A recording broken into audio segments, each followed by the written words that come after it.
क्या कभी आपने भी महसूस किया है कि कभी आप कोई बड़ा काम करने निकले या अच्छा काम करने निकले तो आपके सामने, आपके समक्ष कई लोगों ने कई प्रकार की समस्याएं पैदा करी या आपको हतोत्साहित या पीछे करने का प्रयास किया?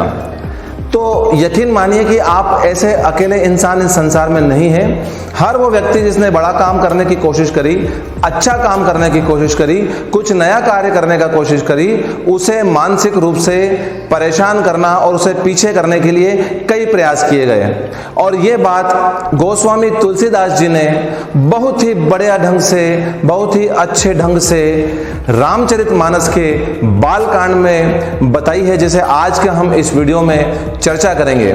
हमारे इस वीडियो के अंत तक आप बने रहिए। आपको अंतिम चौपाई में जब इसका सार आप सुनेंगे तब आपको जीवन दर्शन से संबंधित और किस प्रकार से मानसिक रूप से स्ट्रेस मैनेजमेंट किया जाए, किस प्रकार से सफलता प्राप्त करने के लिए अन्य बातों को दरकिनार करके केवल अपने लक्ष्य की तरफ बढ़ा जाए, यह बात आपको पता चलेगी। नमस्कार, हमारे इन फ्यूचरों के YouTube चैनल में आपका स्वागत है। इस चैनल को लाइक, सब्सक्राइब और शेयर करना ना भूलें। गोस्वामी तुलसीदास जी, महान ग्रंथ लिखा उन्होंने, श्री रामचरितमानस। परंतु जब तुलसीदास जी इस रामचरितमानस की ग्रंथ की रचना कर रहे थे, एक बहुत बड़ा उद्देश्य लेकर चले थे। एक बहुत बड़ा ग्रंथ लिखना था, एक ऐसे व्यक्तित्व के बारे में को चित्रित लिखना था जो लगभग असंभव था। इतने महान व्यक्तित्व के बारे में लिखने के लिए उन्हें लगा कि मेरी बुद्धि बहुत छोटी है। यानी ये उनके व्यक्तित्व की महानता थी कि वे अपने आप को छोटा समझते थे। तो चाहे व्यवसाय हो, चाहे नौकरी हो, चाहे व्यक्तिगत जीवन हो, यदि आप आगे बढ़ना चाहते हैं, यदि आप तरक्की करना चाहते हैं, यदि आप एक बड़ा लक्ष्य लेके चल रहे हैं, तो आपको आपके साथ में रहने वाले उन नकारात्मक लोगों की बातों को दरकिनार करना पड़ेगा जो आपको हतोत्साहित और नीचा दिखाने का काम करते हैं। अन्यथा आप कभी भी अपने लक्ष्य की प्राप्ति नहीं कर पाएंगे। इस वीडियो में आप देखेंगे कितने सुंदर ढंग से श्री रामचरितमानस में तुलसीदास जी ने कितनी गंभीर बातें हमें बताई है, जो न केवल उस युग में प्रासंगिक थी बल्कि आज के युग में भी प्रासंगिक है और भविष्य में आने वाले युगों में भी प्रासंगिक रहेगी। तो इस वीडियो को आप अंत तक जरूर देखिए और अपने बच्चों को भी दिखाइए कि किस प्रकार से स्ट्रेस मैनेजमेंट किया जाता है, किस प्रकार से पीपल मैनेजमेंट किया जाता है, किस प्रकार से इमोशनल स्टेबिलिटी लाई जाती है, ताकि आप आपके व्यवसाय में, नौकरी में और व्यक्तिगत जीवन में आप तरक्की कर सकें।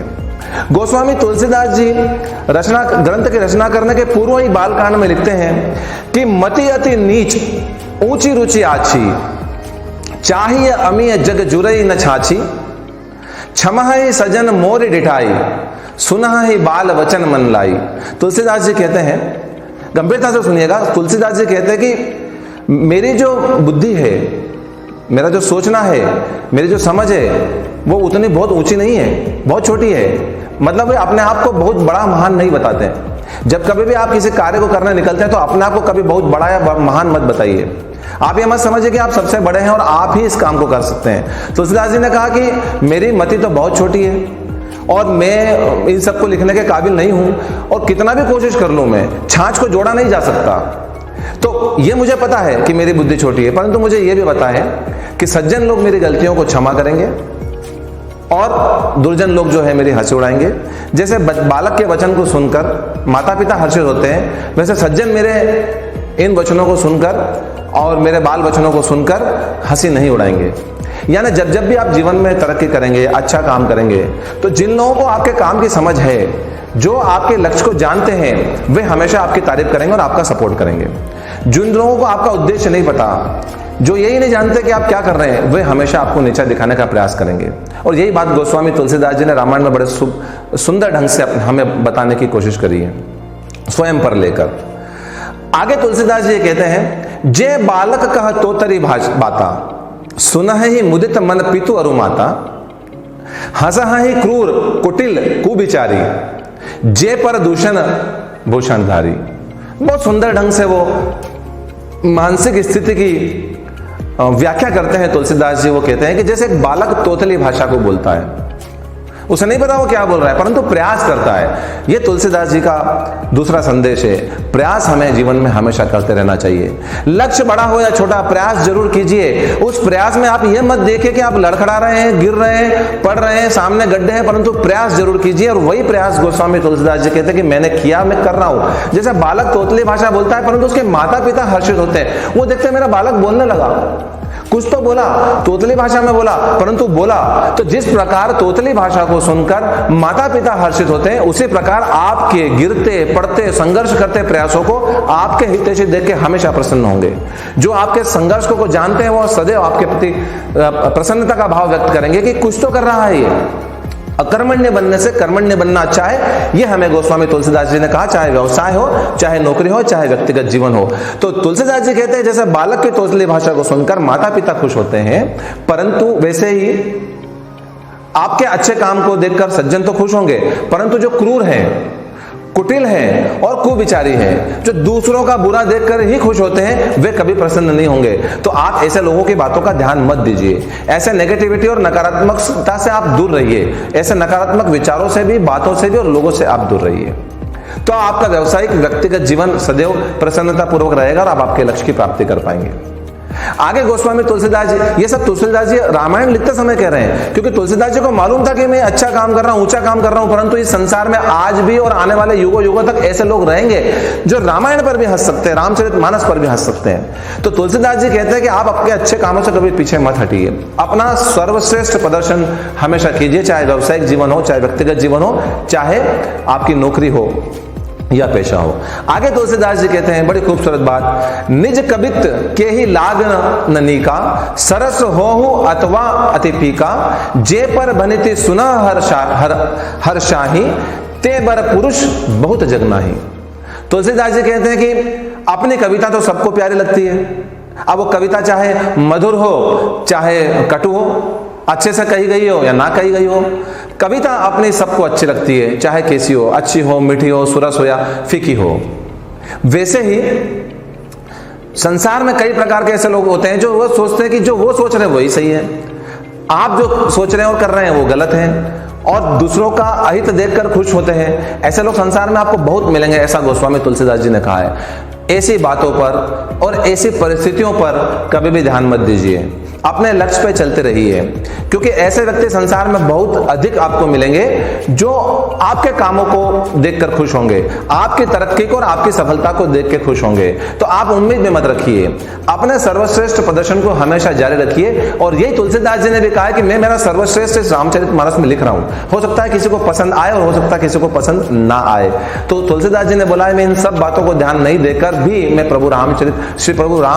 श्री राम जी के चरित्र को मैं इस ग्रंथ में शब्दों में उतारना चाहता हूं। आगे तुलसीदास जी कहते हैं, जग बहु नर सरी सम भाई, जे निज बाड़ी बढ़ही जल पाई, सज्जन सुकृत सिंधु सम कोई, देखि पूर विधु बाढ़ही जोई। तुलसीदास जी ने कितनी खूबसूरत बात कही है कि संसार में नदी और तालाब जैसे लोग बहुत सारे हैं जो अपने ही पानी से बढ़ते हैं, अपने ही बाढ़ के पानी से बढ़ते चले जाते हैं, यानी स्वयं में खुश हैं। वो जो सोच रहे हैं वो सही है, वो जो कर रहे हैं वो सही है, वो जो कह रहे हैं वो सही है, हमने जो किया वही सही है और वही सफलता है और वही तरक्की है। दूसरे जो कर रहे हैं वो गलत है, दूसरे जो कर रहे हैं वो तरक्की नहीं है, दूसरे जो कर रहे हैं वो सफलता नहीं है। तो तुलसीदास जी कहते हैं कि आपको इस संसार में इस प्रकार के लोग बहुत सारे मिलेंगे जो आपके उत्तम लक्ष्य को और सर्वश्रेष्ठ प्रदर्शन को भी कभी पॉजिटिवली या तरक्की के रूप में नहीं लेंगे और आपकी तारीफ कभी नहीं करेंगे। वे स्वयं में ही खोए रहते हैं और कभी आपको सही सलाह भी नहीं देंगे। तुलसीदास जी कहते हैं कि ऐसे लोग संसार में बहुत कम हैं, समुद्र जैसे, जो दूसरों को देख के हर्षित होते हैं, दूसरों की तरक्की को देख के हर्षित होते हैं, दूसरों की सहायता करते हैं, दूसरों को सपोर्ट करते हैं। उन्होंने उदाहरण दिया कि समुद्र जैसे बढ़ते हुए चंद्रमा को देखकर, पूर्ण चंद्रमा को देखकर उफान पे आ जाता है। ये साइंस है। तो तुलसीदास जी ने उस समुद्र की जो तुलना है वो सज्जन पुरुष से करी है कि जो सज्जन पुरुष होंगे वो हमेशा आपके सर्वश्रेष्ठ प्रदर्शन पे ताली बजाएंगे, आपको प्रोत्साहित करने का काम करेंगे, आपको मार्गदर्शित करने का काम करेंगे, स्वयं भी आगे बढ़ेंगे और आपको भी आगे बढ़ाएंगे। परंतु ऐसे सज्जन आपको जीवन में बहुत कम मिलेंगे, ऐसे सपोर्टर आपको जीवन में बहुत कम मिलेंगे, ऐसे गॉडफादर आपको जीवन में बहुत कम मिलेंगे, ऐसे सही सलाह देने वाले जिंदगी में आपको बहुत कम मिलेंगे। उनको खोजिएगा और ऐसे लोगों की परवाह मत कीजिएगा जो तालाब और नदी जैसे हैं, जो केवल अपनी बाढ़ के पानी से बढ़ते हैं, दूसरों की तरक्की और को देख के कभी प्रसन्न नहीं होते हैं। तो आप कभी निराश मत होइए। यही गोस्वामी तुलसीदास जी ने कहा कि मैं निराश नहीं हूं, मुझे पता है कि जिन दूसरे लोगों ने जो ग्रंथों की रचना करी होगी या किसी ने कुछ और लिखा होगा या आगे लिखेंगे, वे हमेशा अपनी तारीफ करेंगे। मेरी रचना को हो सकता है कि कमतर समझा जाए, परंतु ऐसे सज्जन भी संसार में होंगे जो इस रामचरितमानस की पूजा करेंगे। तो अपने लक्ष्य पे ध्यान केंद्रित रखिए, ऐसे लोगों की तरफ ध्यान मत दीजिए। ये हमें गोस्वामी तुलसीदास जी ने बहुत बढ़िया संदेश दिया है। आगे तुलसीदास जी कहते हैं कि भाग छोट अभिलाषु बढ़कर हूं, एक विश्वास पेहा ही सुख सुनी सुजन, सब खल करहि ही उपास।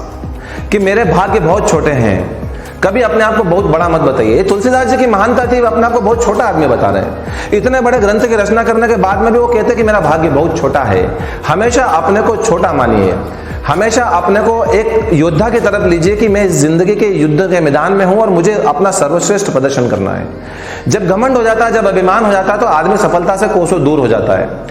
तो तुलसीदास जी कहते हैं कि मेरे भाग छोटे हैं परंतु मेरी इच्छाएं बहुत बड़ी है, अभिलाषा बहुत बड़ी है। अभिलाषा होना चाहिए, आकांक्षा होना चाहिए, एम्बिशन होना चाहिए, विजन होना चाहिए और मिशन होना चाहिए। और उस विजन और मिशन को पूरा करने के लिए शिद्दत से लगना चाहिए, तब आपका व्यवसाय सफल होता है, तब आप नौकरी में सफल होते हैं, तब आप प्रोफेशन में सफल होते हैं। अभिलाषा होना अच्छी बात है, परंतु साथ में वो ये भी बोलते हैं कि आपकी अभिलाषा, आपकी इच्छा और आकांक्षाओं की तारीफ, आपके कर्मों की तारीफ बहुत कम लोग करेंगे, क्योंकि ऐसे दुर्जन लोग बहुत ज्यादा हैं जो आपको नीचा करने के लिए और आपको पीछे खींचने का प्रयास करेंगे, ऐसी परिस्थितियों का निर्माण करने की कोशिश करेंगे। परंतु तुलसीदास जी कहते हैं कि मुझे विश्वास है कि मैं इन सब कठिनाइयों से, इन सब दुष्टता से और धृष्टता से, इन सब रोड़ों से, इन सब गड्ढों से उबर के आऊंगा और मैं अपने लक्ष्य की प्राप्ति करूंगा। और यही भाग और यही विश्वास आपको आपके मन में भी जगाना है यदि आप जिंदगी में सफल होना चाहते हैं, चाहे अध्ययन के क्षेत्र में हो, चाहे नौकरी के क्षेत्र में हो, चाहे आप व्यवसाय के क्षेत्र में हो। आगे तुलसीदास जी बड़ी प्यारी बात बोलते हैं, खल परिहास हो ही हित मोरा। बहुत सुंदर से बात कही उन्होंने, खल परिहास हो ही हित मोरा, काक कहीं कलकंठ कटोरा, हंस ही बक दादुर चात कही, हंस ही मलिन खल बिमन बात कही। उन्होंने तुलसीदास जी बोलते कोई बात नहीं, मेरा उपहास होगा कोई बात नहीं, मैं उससे विचलित नहीं होऊंगा, मैं कभी विचलित नहीं होऊंगा कि कोई मेरा उपहास करे। कोयल का उपहास कौवा करता है, क्योंकि कोयल मीठी भाषा बोलती है, कौवा कड़वी भाषा बोलता है। कौवे के पास में वो गुण नहीं है, इसलिए वो कोयल का उपहास करता है, परंतु कोयल उपहास नहीं करती, वो किसी की हंसी नहीं उड़ाती। तुलसीदास जी बोलते हैं मैं ध्यान नहीं दूंगा, उपहास का मैं ध्यान नहीं दूंगा। आलोचना से मत डरिए, क्रिटिसिज्म को अपना दोस्त बनाइए। कंस्ट्रक्टिव क्रिटिसिज्म जो होता है वो आपको हमेशा आगे बढ़ने में और तरक्की करने में सहयोग देता है, चाहे आप अध्ययन के क्षेत्र में हो, चाहे नौकरी के क्षेत्र में हो, चाहे व्यवसाय में, प्रोफेशन में हो। कंस्ट्रक्टिव क्रिटिसिज्म को, निंदा और आलोचना को हमेशा आत्मसात कीजिए। लोगों की हंसियों से मत डरिए, अपने लक्ष्य पे लगे रहिए। और यही तुलसीदास जी ने कहा कि कोयल अपनी भाषा नहीं छोड़ते, चाहे कौवे कितना ही उपहास उड़ा ले, हंस ले। आगे वो ये भी बोलते हैं कि जो मेंढक और पपीहा होते हैं वो हमेशा बगुले और हंस पे हंसते हैं। बगुले और हंस को संसार प्रिय है, परंतु बगुले और हंस जैसे नहीं दिखते हैं, इसलिए पपीहा और मेंढक उनकी हंसी उड़ाते हैं, परंतु बगुला और हंस को इससे कोई फर्क नहीं पड़ता। तो तुलसीदास जी कहते हैं कि अन्य बातों को ध्यान ना देते हुए आप आपके लक्ष्य की तरफ केंद्रित रहिए, अपने लक्ष्य की तरफ बढ़िए। जिनका जो काम है वो करते रहेंगे, नेगेटिविटी से दूर रहिए, पॉजिटिव विचार हमेशा मन में लाइए और आलोचना से मत डरिए और अपने लक्ष्य की तरफ बढ़िए। और यही काम गोस्वामी तुलसीदास जी ने कहा कि मैं कर रहा हूं, मैं नहीं डर रहा हूं, मैं इस प्रभु राम जी के चरित्र को इस महान ग्रंथ में उतार रहा हूं। मुझे नहीं पता कि लोग मेरा उपहास उड़ाएंगे या तारीफ करेंगे, उसकी परवाह बिना किए मैं ये काम कर रहा हूं। और अंत में तुलसीदास जी ने इतनी बढ़िया बात बोली है जो आपके अंतरात्मा को छू लेगी और दिल को छू लेगी और आपको जीवन का एक नया दर्शन देगी। गोस्वामी तुलसीदास जी बड़े प्रेम से बोलते हैं, कबित रसिक न राम पद ने हूं, कबित रसिक न राम पद ने हूं, तिन्ह कह सुखद हस रस कहूं एहूं, भाषा भनिति भोरी मति मोरी, हंसी बे जो हंसे नहीं खोरी। तुलसीदास जी कहते हैं कि जो ना कविता के रसिक है, मतलब जिन्हें ना तो कविता प्रिय है, कविता का मतलब यहाँ पे तुलसीदास जी का ये है कि जिन्हें अच्छे काम प्रिय नहीं है, जिन्हें बड़े काम, ऊंचे काम, उत्कृष्ट काम प्रिय नहीं है, जिन्हें कविता प्रिय नहीं है, और जिन्हें राम जी के चरणों में स्नेह भी नहीं है, यानी जो राम भगवान के अस्तित्व को स्वीकार ही नहीं करते हैं, जो राम की महानता को विचार ही नहीं करते हैं, जो प्रभु राम के मर्यादा पुरुषोत्तम होने के आचरण को फॉलो नहीं करते, पालन नहीं करते हैं, उनका अनुसरण नहीं करते हैं, उनके लिए यह कविता एक हास्य रस है। उनको ये कहानी नजर आएगी, उनको ये लगेगा कि हंसी है, इसमें हास्य रस है। और तुलसीदास जी कहते हैं उसका एक कारण है, एक तो भाषा भनिति भोरी मति मोरी, चूंकि एक तो भाषा की रचना है, मैं मेरे आत्मा की पूरी बात को शब्दों में तो नहीं ला सकता हूं, प्रभु श्री राम को शब्दों में लाना असंभव है। तो जो मैं कहना चाहता हूं, जो मेरा उद्देश्य है, जो मेरा लक्ष्य है, उसको मैं शब्दों में पिरोना चाह रहा हूं छोटी बुद्धि के साथ में। तो हो सकता है कि किसी व्यक्ति को इसमें कमी नजर आए, कुछ लोग इसको हंसी का पात्र भी समझे, परंतु तुलसीदास जी कहते हैं कि अगर वो इसमें हंसते हैं तो उन्हें कोई दोष नहीं देना प्रभु, उन्हें किसी प्रकार का दंड मत देना, क्योंकि उनकी बुद्धि इतनी है, उनकी सोच इतनी है, और इतना ही सोच सकते हैं। तो अगर वो हंसते भी हैं तो उन्हें किसी प्रकार का कोई दोष नहीं लगेगा, क्योंकि उनमें इतनी समझ नहीं है कि इस महान ग्रंथ को, इस महान रचना को और इस महान व्यक्तित्व को और चरित्र को समझ पाए। तो कभी आप कोई बड़ा काम कर रहे हैं, कभी आप लक्ष्य पे जा रहे हैं, कभी आप किसी महान उद्देश्य की पूर्ति कर रहे हैं और लोग आपके बात को नहीं समझ पा रहे हैं, तो आप उन पे ध्यान मत दीजिए, अपने सर्वश्रेष्ठ प्रदर्शन को करते रहिए। इस प्रकार न केवल आप स्ट्रेस मैनेजमेंट कर पाएंगे, परंतु आप आपकी टाइमिंग्स को भी मैनेज कर पाएंगे, आप आपके लक्ष्य को पूरा कर पाएंगे, आप आपके गोल के प्रति कॉन्सेंट्रेट कर पाएंगे और आप आपके 100% परफॉर्मेंस को दे पाएंगे। साथ ही तुलसीदास जी ने हमें यह भी संदेश दिया है कि कंस्ट्रक्टिव क्रिटिसिज्म से, सकारात्मक आलोचना से कभी मत घबराइए, उसका स्वागत कीजिए, वो आपको सुधरने की प्रेरणा देती है। तुलसीदास जी ने यह भी हमें शिक्षा दी है, सबसे पहले अपनी कमियों को महसूस कीजिए, अपनी कमियों को छुपाइए मत, अपनी कमियों पे आत्मचिंतन कीजिए, उसको सुधारने का प्रयास कीजिए और नकारात्मक विचार, नकारात्मक चीजों और नकारात्मक बातों से हमेशा दूर रहिए। आने वाले संकट से, आने वाली कठिनाइयों से मुंह मत मोड़िए, उसका सामना कीजिए, और जब इन सब को साथ में लेकर चलेंगे तो ये बात 100% सत्य है कि आप आपके लक्ष्य को पूरा कर पाएंगे, आप जरूर सफल होंगे। और इसी लक्ष्य को लेकर जब गोस्वामी तुलसीदास जी चले थे तो विश्व के महानतम ग्रंथ श्री रामचरितमानस जी की रचना कर दी, जिसके बालकांड की कुछ चौपाइयां मैंने आप लोगों के समक्ष रखी है। उम्मीद करता हूं कि आप इन चौपाइयों से आपको जिंदगी में एक पॉजिटिविटी आएगी, आप एक सकारात्मक दृष्टिकोण लेकर अपने लक्ष्य की तरफ चलेंगे। इसी प्रकार के वित्तीय और व्यावसायिक मामलों के अच्छे वीडियोस, नए अपडेट्स जानने के लिए आप हमारे इस YouTube चैनल के साथ में जुड़े रहिए। हमारे इस चैनल को सब्सक्राइब करना ना भूलें। धन्यवाद।